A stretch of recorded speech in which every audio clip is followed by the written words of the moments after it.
Let's also bring in Mark Lauder. He was a special assistant to President Trump and press secretary to Vice President Pence. He is now the spokesman for the Trump-Pence political operation and a member of the Trump 2020 advisory board. Mark, thank you so much for being here. What did the president tell Rand Paul that made him change his vote to a yes?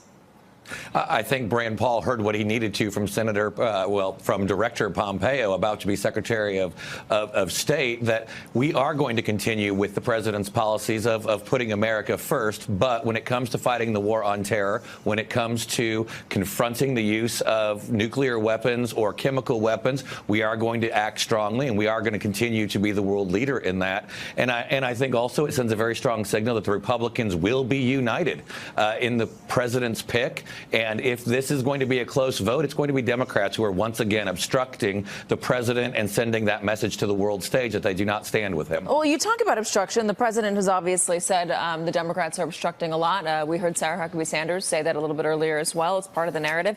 Can't you make the argument, though, that Democrats learned obstruction from Republicans who obstructed absolutely everything that President Obama tried to put through?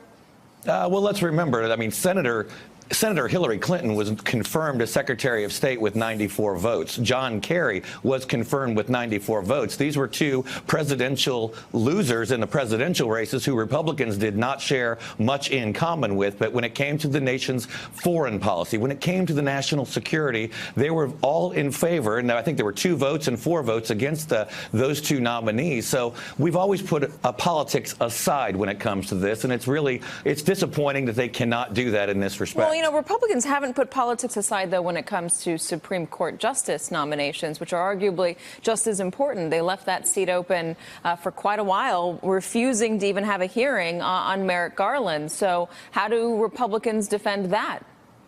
Well, in the case, I think Senator McConnell said it very well, that since this was a rare vacancy that happened during an election year, it was appropriate for the electorate to decide what kind of justice they would want on the seat on the Supreme Court open. That seems like you're trying to have your cake and eat it too by saying Democrats are obstructing. It's completely not fair, but it's totally okay for us to obstruct in this particular circumstance. I mean, an election year? We've had election year nominees open up in the past, or seats not open on the Supreme Court. It's very rare when it's happened on the United States Supreme Court, which is a lifetime appointment, not just an appointment that goes with a presidential tenure. So again, this is something very different. Where do Democrats want to draw the line in terms of their resistance? It's one thing if you're going to resist policy. We'll have that argument during the midterms. We'll have it again in 2020. But when it comes to the national security, we have a long history of both parties coming together in a unifying theme, whether it be when we are facing terror back in the early 2000s following 9/11, whether it was during the original Gulf War I, when it was going back to some of the actions that President Reagan took. There was still a lot of unanimity in terms of the partisanship standing behind our country and the message that we sent forward. And it's just unfortunate that they're not doing that now. 100%. There used to be a lot more unanimity. There used to be a lot less partisanship. I totally agree with you on that. But do you think the president himself has a lot of that blame to shoulder because of the way that he conducts himself, because of the way he goes after the other party on Twitter, people that don't agree with him, even just on policy issues? Well, he's gone after people from both parties, including his own party, when it comes to certain policy issues and votes, and that's the way the president communicates. But again, here's the opportunity. Is that a good enough explanation? That's the way the president communicates. You're talking about this lack of bipartisanship, this lack of unanimity, and the president himself is forcefully tearing apart the 2 parties, keeping them apart, and saying that, you know, if you're against me in any way, if you disagree on my policy, I'm going to personally attack you. Is that okay just to say that's the way he communicates? But let's also look. I mean, we've had opportunities. Look at the obstruction that's taking place in the Senate right now with many other nominees, where they are putting up every roadblock, every obstacle, in some cases using all of the procedural hurdles and requiring 30 hours of debate to slow the wheels of government down, only to confirm confirm somebody with 90-plus votes in a non-controversial way. That's the level of obstruction that we have seen from the beginning with this administration, and that's one of the reasons why in many cases we have vacancies that are still unfilled to this day when it comes to high levels of government office. So what we need to be able to do, especially when it comes to national security, move forward quickly as we are confronting the issues with North Korea, Russia, the Iran deal. We need our national security apparatus in full swing, full operational function, whether that includes a Secretary of State and a CIA director. And I'm hoping that the Senate will do its job, quickly put those two highly qualified individuals into office so we can move forward together. I want to get you to interpret something for me. The president has now shifted recently to go after Robert Mueller and the special counsel investigation. Over the weekend, on Friday, he tweeted this: James Comey illegally leaked classified documents to the press in order to generate a special counsel.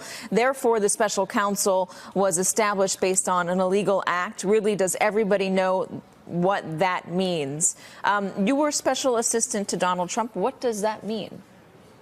I think it means exactly what the president said it means, is that if we have potentially illegal leaking of information, which will be investigated and will be discovered as this process goes on, what was then the illegally entire leaked? basis... He had the ability to declassify, number one, he had the ability to declassify as FBI director, and he redacted much of the information that would have been considered classified well, from those that's memos. something that the Inspector General and many of the other committees are taking a look at right now, and we'll see what their determination is. But the basis of creating the special counsel was done based off of these memos, and so it's very questionable. But let's get to the bottom line here: is that late last week we heard reporting out of Bloomberg that says that Deputy Attorney General Rod Rosenstein had informed the president last week that he is not a target of either the special prosecutor's investigation or the Michael Cohen investigation. And I think that's a very big headline that has not gotten a lot of attention.